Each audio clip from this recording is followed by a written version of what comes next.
The morning I found the sinkhole, I was already running late for work, still half asleep, clutching a travel mug of coffee that was doing absolutely nothing for me.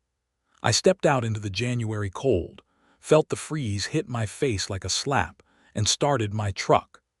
Snow had fallen overnight, maybe 4 inches of the fluffy, deceptive kind that looks pretty until you realize the roads underneath are basically a skating rink. I backed out of my driveway carefully, headlights cutting through the gray pre-dawn darkness, and then I turned onto Birchwood Lane, the main road that loops through our subdivision, Cedarbrook Estates. That's when my front left tire dropped about 8 inches without warning. The truck lurched, my coffee went airborne, and I slammed the brakes on pure instinct. I sat there for a second, heart pounding, coffee dripping off my dashboard, and I looked out my window at what I had just driven into. It wasn't just a pothole.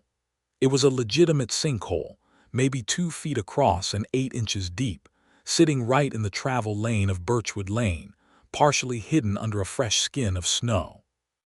A pipe had clearly failed underneath it at some point, probably over the summer when I'd noticed that section of road bubbling slightly, and the freeze-thaw cycle of early winter had finished the job.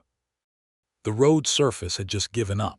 I got my truck out carefully, pulled to the side, and took some photos on my phone. The cracked network radiating out from the hole was impressive in a terrible way.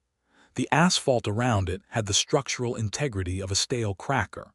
Cars going through that at any speed in these winter conditions were going to have a very bad day, and any delivery trucks or school buses were going to have an even worse one. I called it in to the HOA emergency line before I even left for work, left a detailed voicemail, described the location, the size, the hazard, the winter conditions, sent photos to the HOA email. I felt like a responsible adult citizen doing the right thing. I even put a couple of orange cones I had in my truck bed around it before I left, because apparently that's my job now.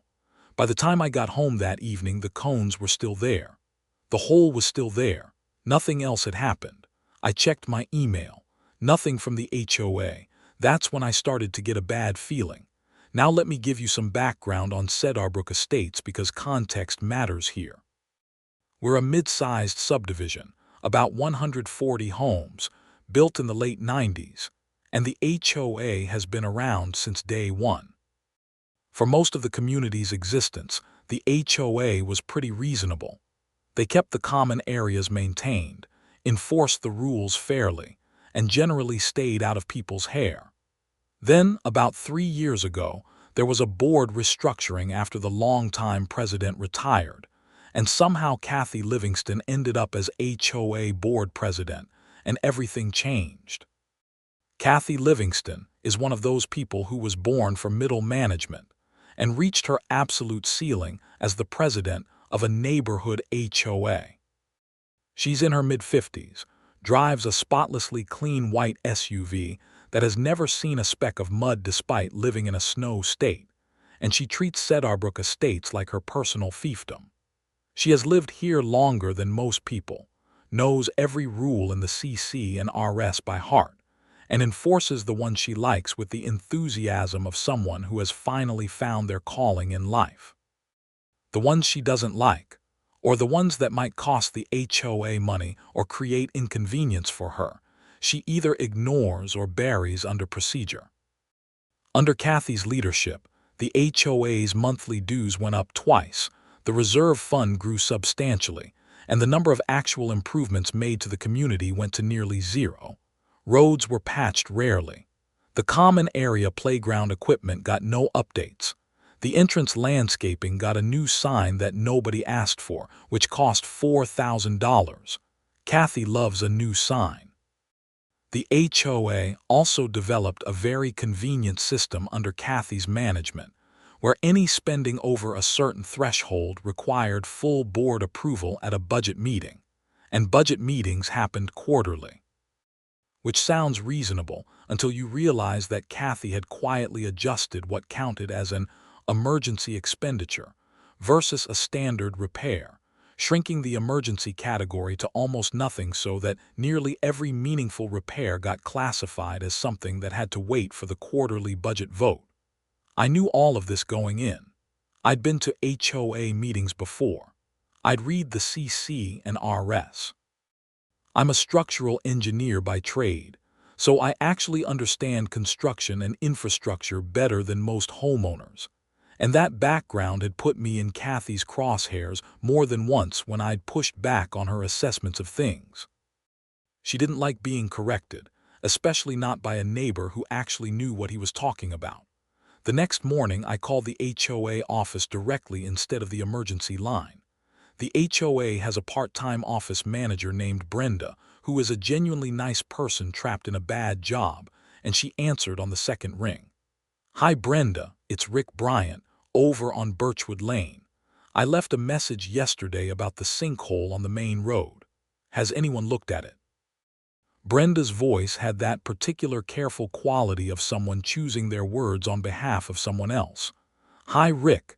Yes, I passed your message along to Kathy. She's aware of the situation." "Great. When is repair crew coming out?" A pause. "I think Kathy wants to discuss it.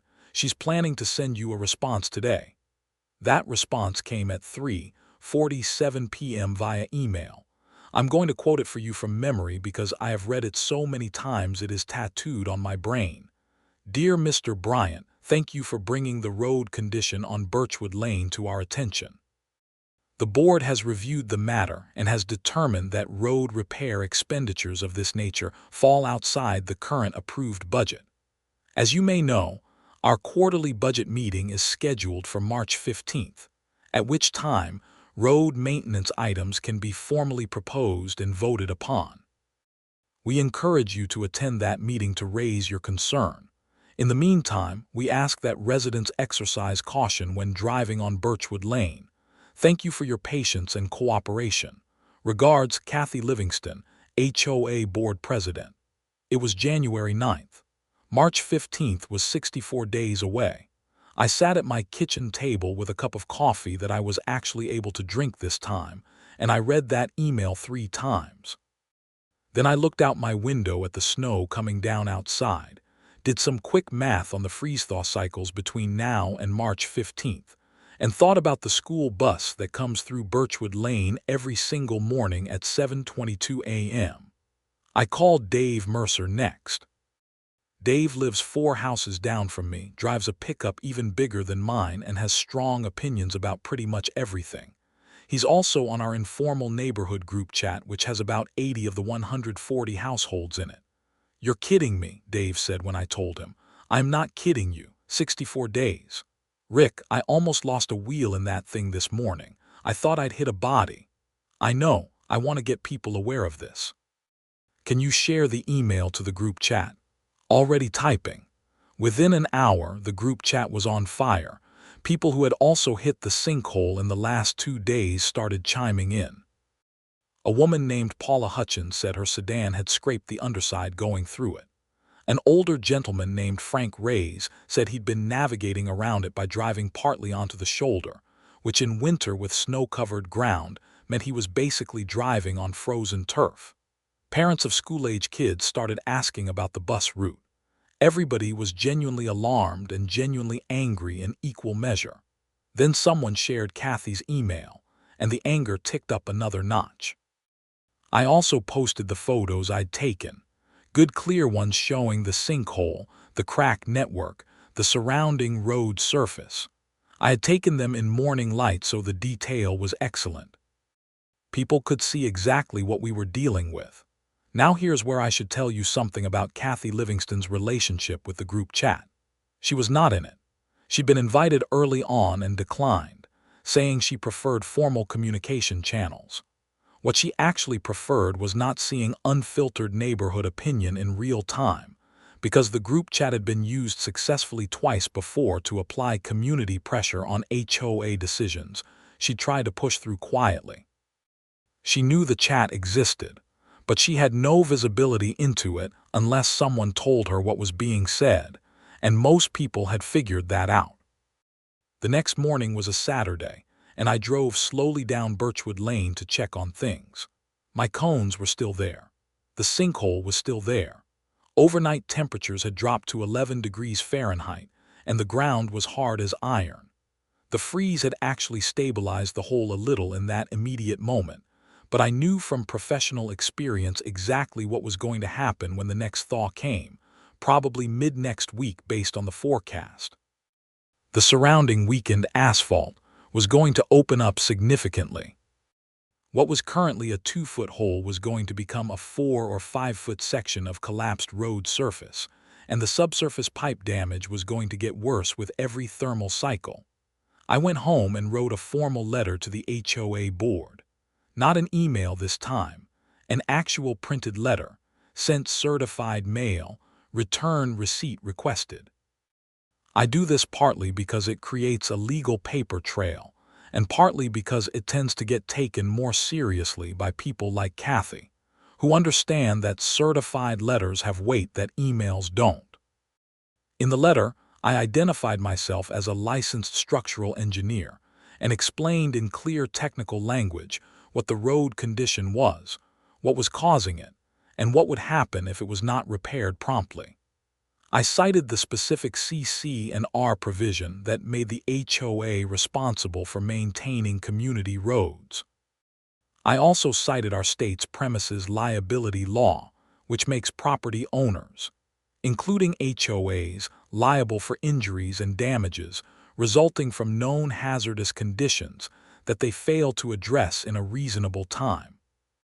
I noted the date of my initial report, the date of Kathy's response deferring the repair to the next budget meeting, and I gave the board a formal written notice that I considered the current response inadequate given the safety hazard, the winter conditions, and the likelihood of the situation worsening. I requested a written response within 5 business days. I dropped it at the post office Saturday afternoon, certified mail, and made a copy for my own records. Monday morning, I got another email from Kathy. This one was slightly less friendly in tone. Mr. Bryant, the board appreciates your concern and understands that you have a professional background in engineering.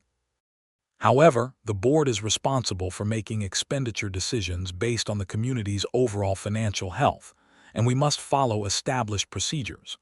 Road repairs require contractor bids, board approval, and budget allocation. This process takes time. We expect to address road maintenance at the March 15th budget meeting. We have placed additional signage near the affected area. Please be assured that the board takes its responsibilities seriously. The additional signage she was referring to was a single orange cone. Kathy had apparently sent someone to add 1 cone to my existing 2 cones. That was the board's response to a structural engineering warning about an actively worsening winter road hazard. 1 cone. Dave was at my door by Monday evening.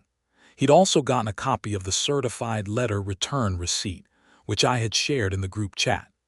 He brought his neighbor Marcus Webb, who it turned out was a real estate attorney, not a personal injury lawyer but smart enough to know when something was legally significant. Marcus had read my letter and Kathy's responses and was shaking his head before he even sat down. "She's created a beautiful paper trail," Marcus said, accepting the coffee I offered him. "Every response she sends acknowledging the hazard and refusing to fix it is another nail in the HOA's liability coffin. If someone gets hurt on that road, this community is looking at a lawsuit that will make the cost of road repairs look like a rounding error." "I know," I said. "That's exactly why I sent the letter. I wanted it documented."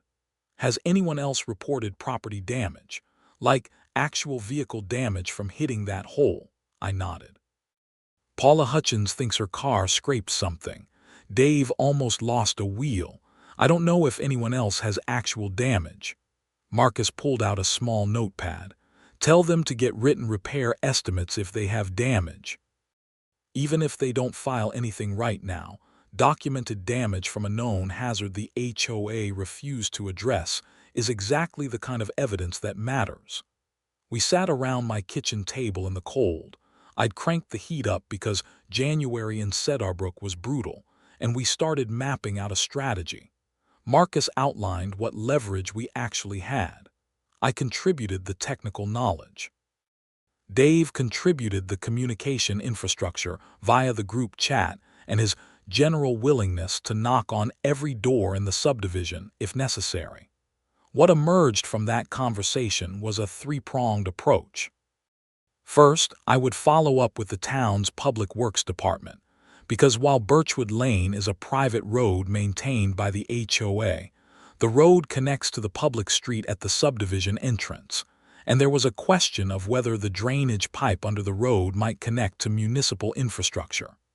If it did, the town might have jurisdiction or at least interest.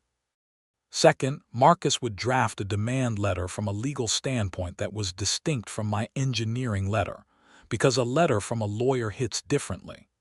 Third, Dave would organize a community showing at the next HOA board meeting, which was scheduled for the last Thursday of January. Kathy Livingston, I should note, had not yet realized the scale of what was building against her. She was still sending terse bureaucratic emails and assuming that would be the end of it, the way it usually was when individual homeowners complained and eventually gave up.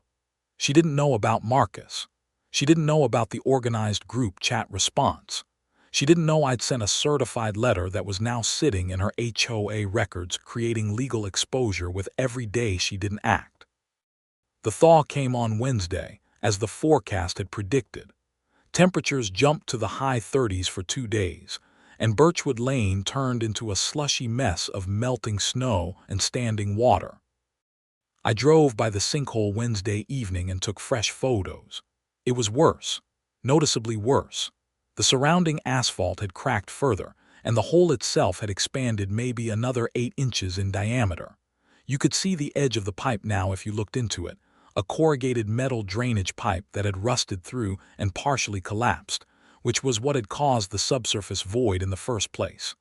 I updated the group chat with the new photos and a brief technical note about what was happening.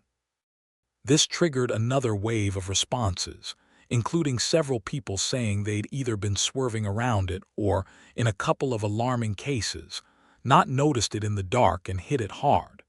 Sandra Cho, who lives around the bend from the sinkhole, sent me a private message that evening.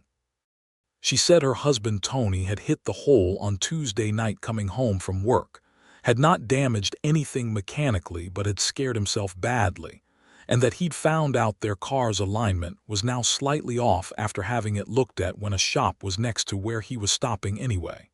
They had a written note from the mechanic. I asked Sandra to keep that documentation. I also heard back from the town's public works office.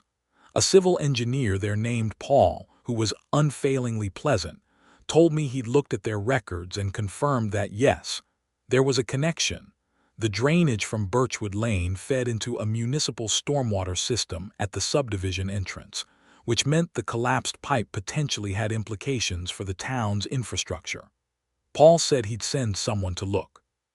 He was very measured and careful in his language, the way municipal employees are when they don't want to commit to anything, but his willingness to look was already more action than the HOA had taken.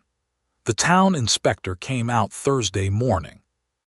I know because Sandra texted me a photo of the town truck parked near the sinkhole.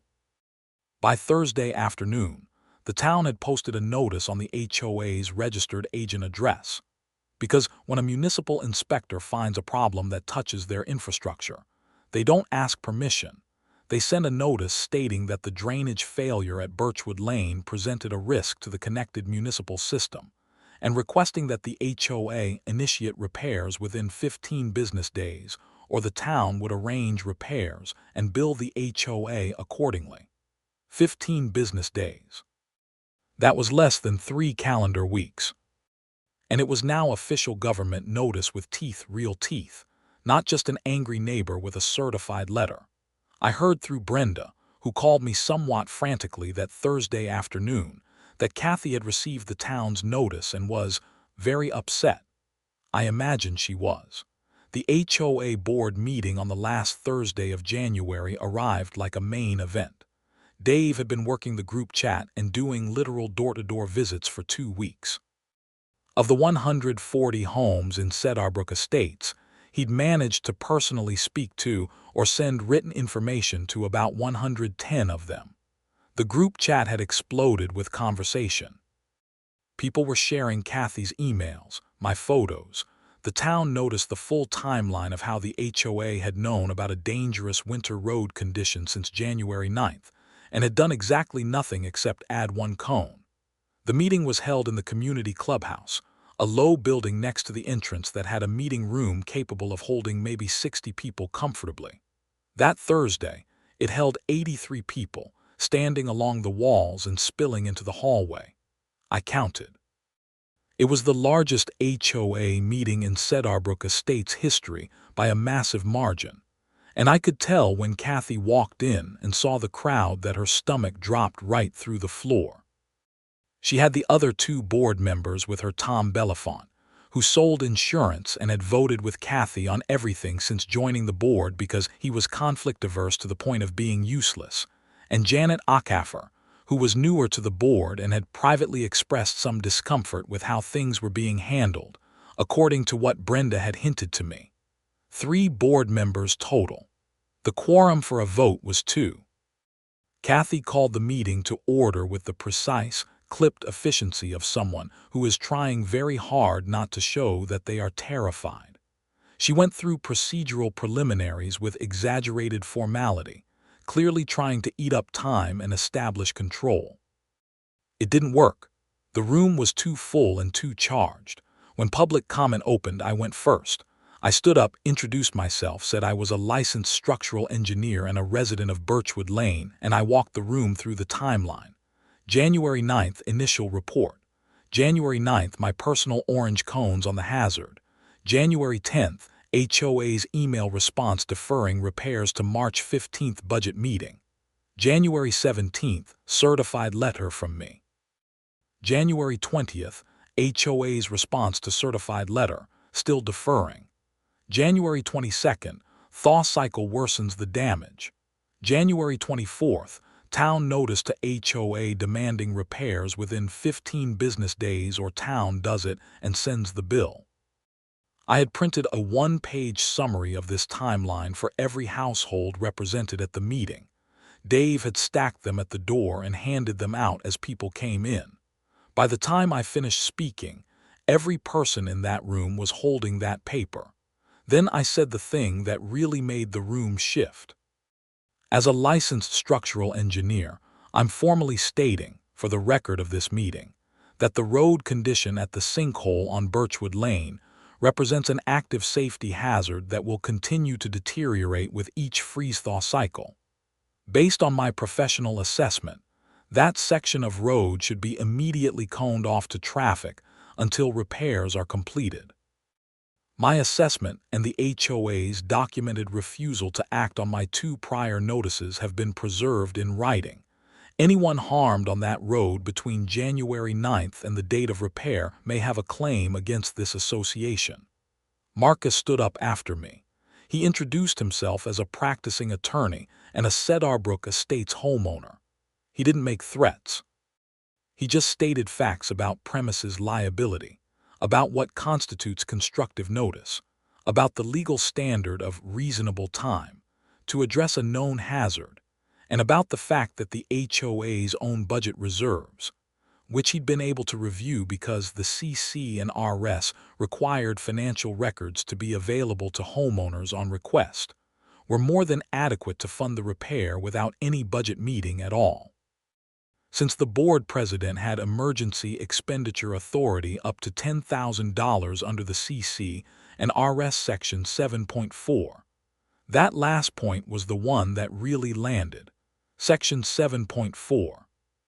Kathy had emergency expenditure authority for up to $10,000, which road repair contractors had estimated the job at between $6,000 and $8,000 based on the photos Marcus and I had sent to 3 local paving companies for ballpark estimates. She didn't need a budget meeting. She had never needed a budget meeting. She had just chosen not to use the authority she had. The room started buzzing. People were looking at their CC and R summaries, which a lot of them had never actually read in detail.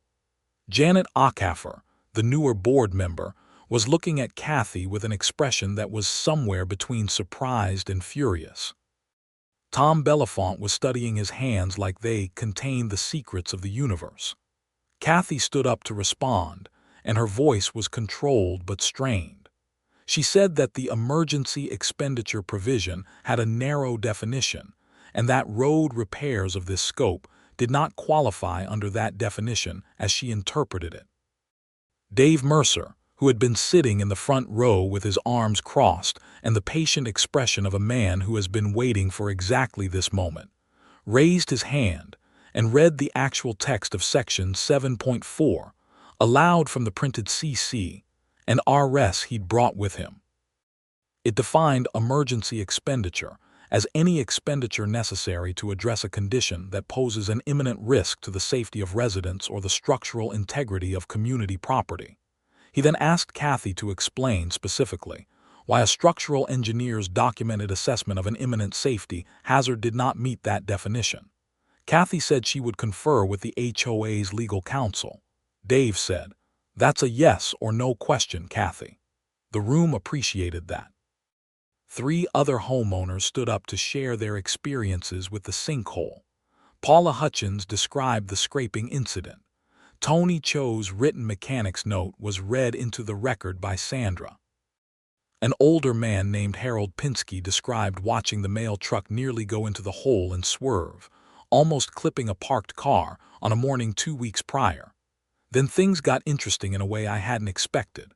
A woman named Gail Warren, who lives on the other side of the subdivision, raised her hand and asked if she could share something relevant. Gail is quiet, keeps to herself mostly, but she'd been at this meeting because Dave had personally knocked on her door. She stood up and said that about 3 months ago in October, she'd reached out to Kathy about a heating vent on the community clubhouse exterior that had been damaged and was allowing cold air into the building, causing the heating system to run constantly and waste energy. She'd asked if that could be fixed. Kathy had told her it would need to wait for the budget meeting. She'd assumed that was just how things worked. Another hand went up. A man named Brett Gallagher said the same thing had happened to him when the sprinkler backflow preventer on the common area irrigation system had started leaking in the fall. Told to wait for the budget meeting. He'd capped it himself so water wasn't being wasted, which he noted probably wasn't his responsibility. 2 more hands, both with similar stories of repair requests being deferred to the budget meeting for things that were well within the emergency expenditure authority or the routine maintenance budget. The picture that was emerging wasn't just one bad decision about one sinkhole in January. It was a pattern of Kathy Livingston using budget meeting deferrals to avoid approving any expenditures, even ones she had full authority to approve, while the reserve fund sat there growing and the actual physical community around her deteriorated. I caught Marcus's eye across the room. He gave me a small nod. He was thinking the same thing I was thinking. Janet Acaffer spoke up from the board table. Her voice was clear and not entirely friendly toward her fellow board member. "Kathy, I'd like to formally request that the board vote tonight on authorizing emergency road repairs using the emergency expenditure provision. Do I have a second?" Tom Belafont, apparently deciding that the room full of 83 angry homeowners was a stronger force than his aversion to conflict, said, "Second." Kathy's jaw tightened. "This isn't on the agenda for tonight," Janet said. "Emergency matters don't require agenda notice under Section 9.2 of the CC and RS. She'd done her homework too. I felt a genuine rush of appreciation for Janet Acaffer. The vote was 2-1. Tom and Janet for, Kathy against. Emergency road repair authorized. Budget from the reserve fund. Contractor to be contacted the following business day. The room actually applauded. 83 homeowners clapping in a community clubhouse at 8:30 on a January Thursday night, and I am not going to pretend that didn't feel pretty great. Kathy ended the meeting shortly after that briskly. without making eye contact with anyone. She gathered her things and left fast, which, given the weather outside, it had started snowing again during the meeting. A steady, hard snow that was accumulating quickly meant she was walking into a blizzard rather than stand in that room another second. She didn't even put her coat on until she was out the door. I know because Harold Pinsky saw her from the window and told everyone, and the room laughed in a way that was probably a little unkind but understandable given the evening. Now I want to tell you about the week that followed, because it was eventful in ways I hadn't entirely anticipated. Contractor, a local paving company called Ridgemont Paving that Marcus and I had already been in contact with, came out for a formal assessment on Friday morning. The foreman, a guy named Andy, spent about 40 minutes walking the site, probing the road's surface, and then told us the honest news.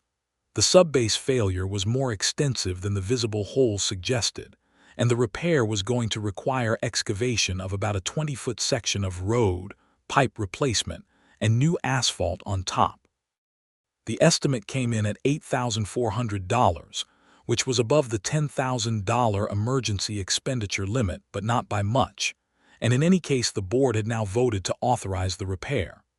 Ridgemont scheduled the work for the following Tuesday, weather permitting. In the meantime, they put up proper safety barriers, not 3 orange cones, but actual construction-grade barricades that closed that lane and redirected traffic to the other side of the road.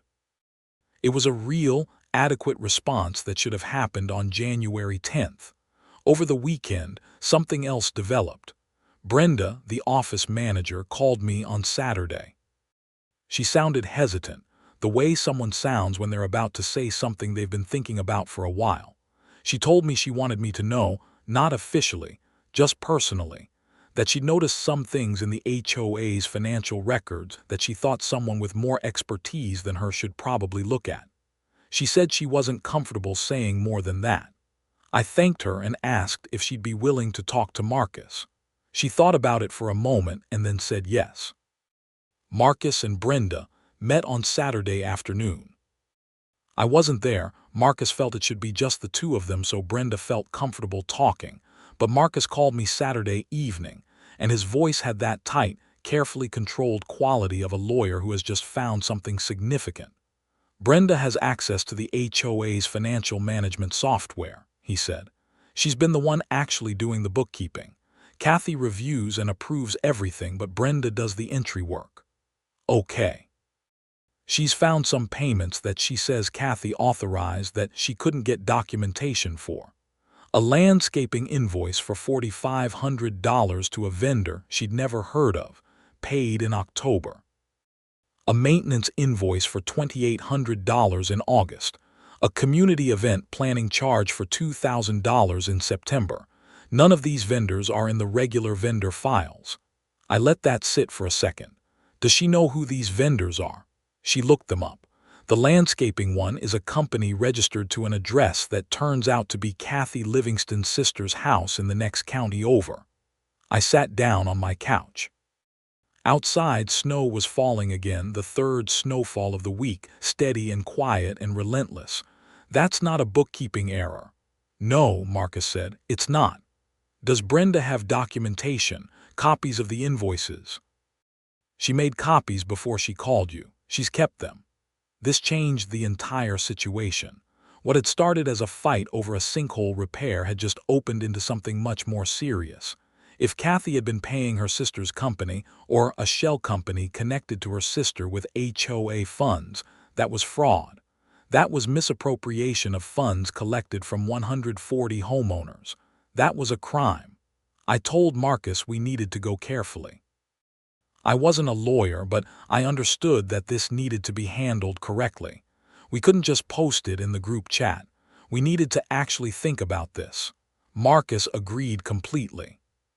He also said he had a friend at the county district attorney's office he wanted to make a call to on Monday, just to understand the landscape before we did anything public. We agreed to keep this between us and Brenda for the weekend. Monday morning, Marcus called his contact at the DA's office. Monday afternoon, that contact, A prosecutor named Lisa Kendall, who handled financial crimes, called Marcus back and asked to see the documentation Brenda had collected. On Tuesday, while Ridgemont Paving was on Birchwood Lane with excavators, digging up 20 feet of failed road surface in 17-degree weather with their machines steaming in the cold air, Marcus and Brenda drove to the county courthouse and met with Lisa Kendall. The paving crew worked through the cold efficiently. They replaced the corroded drainage pipe, rebuilt the subbase, and by mid-afternoon had laid hot mix asphalt over the repaired section.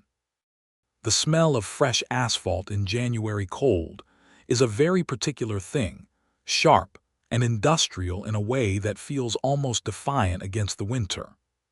By the time the streetlights came on, Birchwood Lane had a smooth, solid road surface where the sinkhole had been, and the Ridgemont crew had posted temporary, fresh pavement signs that they'd remove by morning. I stood on my front porch in my coat and watched the truck leave and felt something that was partly relief and partly the lingering adrenaline of a fight you've been in for 3 weeks. Dave came over from down the street, and we stood there in the cold for a minute just looking at the road. "Fixed," Dave said. "Fixed," I agreed. He went home. I went inside. I made a pot of chili because it was too cold for anything else, and I sat by my kitchen window watching the snow start to fall again. Always more snow in January. And I waited. The investigation that followed was handled by professionals, which meant it was thorough, unhurried, and not something I had much visibility into in real time. What I know is what eventually became a matter of public record, because these things do become public record when they result in criminal charges. The DA's office, with information from Brenda and the financial records, identified a total of 4 payments over an 18-month period made to a landscaping and property services company that had been incorporated 14 months prior, registered to an address associated with Kathy Livingston's sister, Carol Dunham.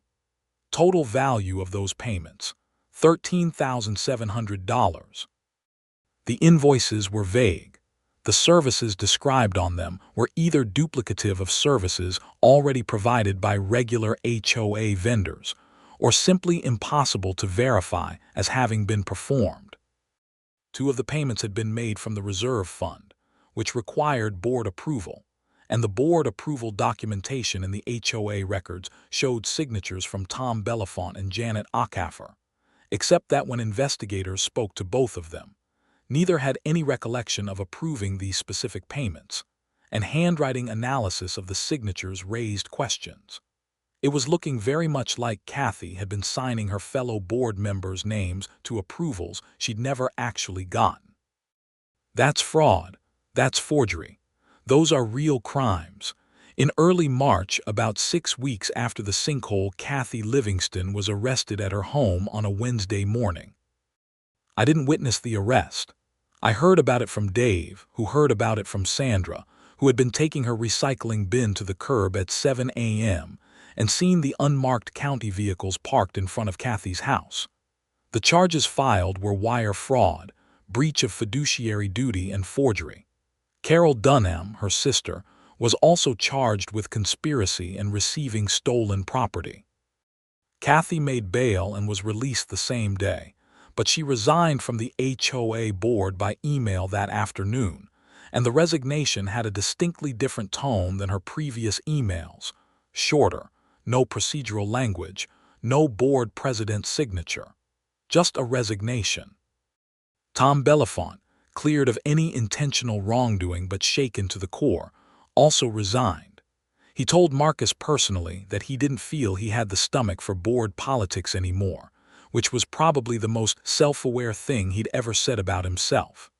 Janet Acaffer became acting board president by default, which I think the community was largely fine with, because Janet had been the one to call the vote on the road repair. In April, Janet convened a special board meeting to address the HOA's financial situation and governance going forward. By this point, Marcus had been asked by a large number of homeowners to serve on the board, and he'd agreed. 2 other homeowners with professional backgrounds, 1 accountant, 1 project manager, also joined. The new board ordered a full independent audit of the HOA's finances going back 3 years. The audit confirmed the 4 fraudulent payments and found no other instances of misappropriation, which was actually a relief.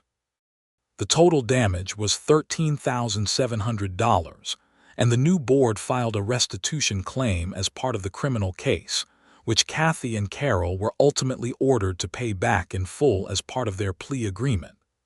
Kathy pleaded guilty to 1 count of wire fraud and 1 count of breach of fiduciary duty. She received 3 years of probation, the restitution order, and was permanently barred by court order from serving in any fiduciary capacity for any homeowners association in the state. Carol Dunham pleaded to a reduced charge of receiving stolen property and received a suspended sentence and her own restitution obligation. I want to tell you about the late March board meeting because it was a different world from that January confrontation. The snow had finally started giving way to the early hints of actual spring, the kind of late winter thaw where you can smell the mud under the ice, and the days are getting slightly longer, and the snow that's left is gray and tired looking. The community clubhouse held about 30 people instead of 83, which is what community meetings normally look like when there isn't a crisis, and the atmosphere was completely different. There were folding tables pushed together for the board, coffee and cookies from a bakery in town, and a genuine conversational energy that I hadn't felt at an HOA meeting in years. Janet ran the meeting with a calm efficiency that was refreshing. She presented the audit findings transparently, answered questions without defensiveness, and outlined the new financial oversight procedures. The board had adopted dual signatures required on all payments above $500, monthly financial reporting to homeowners via email, and a community finance committee of non-board homeowners who would review expenditures quarterly. Real accountability, not the word accountability used as a shield. The board also approved a road maintenance plan that had come out of me working with Ridgemont Paving to assess all of the subdivision roads. Birchwood Lane had been the emergency, but there were sections of 3 other streets that needed attention within the next 2 to 3 years.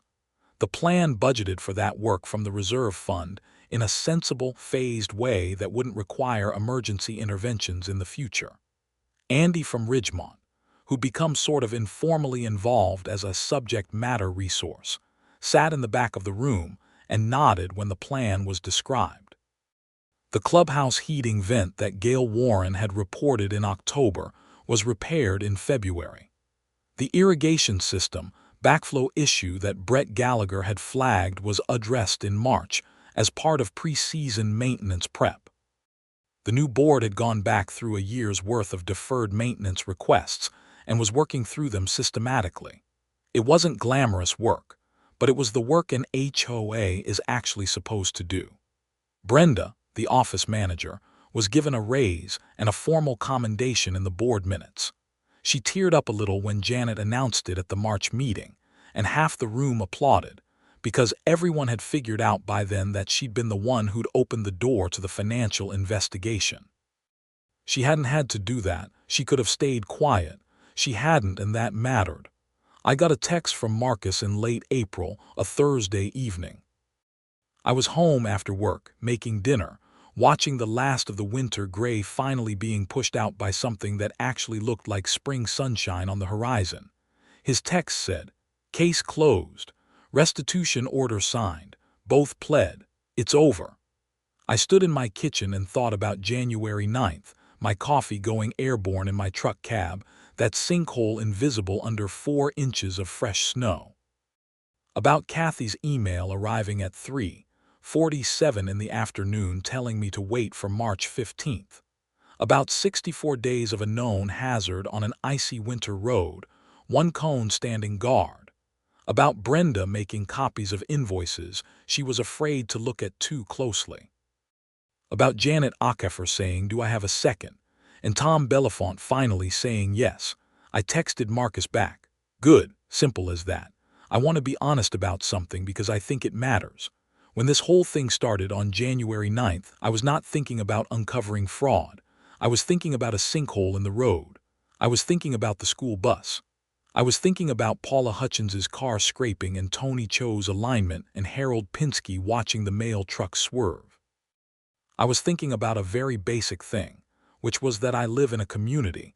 I pay HOA fees. Those fees are supposed to keep the place safe and functional.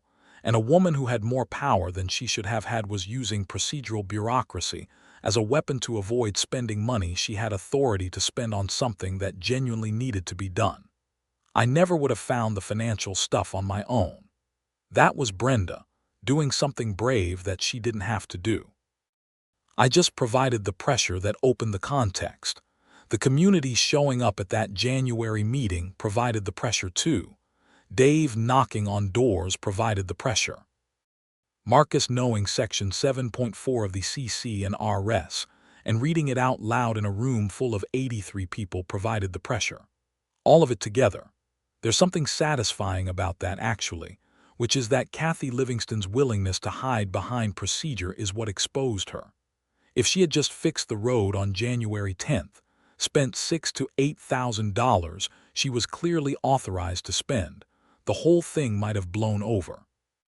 The sinkhole gets fixed, everyone moves on, and her financial side activities continue undetected. Instead, she drew a line in the sand over a budget meeting, created a documented paper trail of ignoring a legitimate safety hazard in winter conditions, brought 83 angry neighbors to a meeting, gave Janet Acaffer a reason to call a surprise vote, and shook the whole board structure loose enough that Brenda finally felt like it was the right moment to speak up. Her own rigidity was her undoing. Her confidence that she could just keep deferring and stalling and hiding behind procedure was what kept her from seeing that the situation was turning against her until it was too late. She was so focused on controlling the meeting agenda that she didn't see the real meeting happening outside her visibility. Summer came, eventually. Birchwood Lane held up beautifully through spring. The new asphalt from the January repair had set properly. The drainage was working, and when May brought its heavy rains, water moved where it was supposed to move instead of pooling and undermining the subbase. Ridgemont came back in June to do the preventive work on the other streets, and Andy told me the HOA's road stock was in better shape now than it had been in years. Good maintenance does that. I went to the July HOA meeting, a warm summer evening with people sitting outside the clubhouse on folding chairs because it was too nice to be indoors. It was quiet and pleasant. Janet reported on the financials, answered a few questions, talked about the fall landscaping schedule for the common areas. Nobody was angry. Nobody was recording anything for legal purposes. There were kids running around in the parking lot while their parents sat in the folding chairs and drank lemonade and talked about normal neighbor things. This is what it's supposed to be like. A neighborhood HOA doing the routine administrative work of keeping a community running, with transparency and accountability, and enough goodwill that people actually want to show up. Not a power structure for one person to exploit. Not a mechanism for deferring everything until some indefinite future quarter while the actual community around you deteriorates. I sat in one of those folding chairs on a warm July evening with a glass of lemonade and watched the last light go gold over the rooftops of Cedarbrook Estates, and I thought about January. About 11-degree mornings and 3 orange cones and certified mail and 83 people in a community clubhouse. About Kathy Livingston walking out into a blizzard rather than face the room she'd created. There's a certain satisfaction to winter problems resolved by summer. Something about the distance in season makes the contrast feel complete. What was frozen and broken and dangerous became, with enough time and enough pressure and enough community, something solid and functional again. That's the whole story, really. A sinkhole in January. An HOA that said wait until March. A neighborhood that decided not to wait. And one board president who found out the hard way that procedure without accountability is just a dressed-up version of hoping nobody looks too closely. She'd been hoping nobody looked too closely for a long time. We looked. The road is fine now. The community is better than fine. And the March 15th budget meeting, when it did eventually come around, was a pretty quiet affair. Janet ran it in about 40 minutes. They approved the spring maintenance schedule, reviewed the financials, and everyone went home for dinner. Normal. Exactly like it's supposed to be. I walked home from that meeting in the early spring dark, past the spot on Birchwood Lane where the sinkhole had been, now smooth and solid under my feet. The air was cold still. It was mid-March. It was always still cold in mid-March. But there was something in it that was different from January. A smell of thaw, of soil loosening, of something coming back. I stopped for a second and stood on that patch of new asphalt that had cost $8,400 and 64 days of organized community pressure and one county fraud investigation to get done. And I thought it was probably the most expensive pothole repair in Cedarbrook Estates history when you counted everything. Worth it, though. Every single dollar. I went home, made myself a hot drink, sat by my window, and watched the last of the winter let go.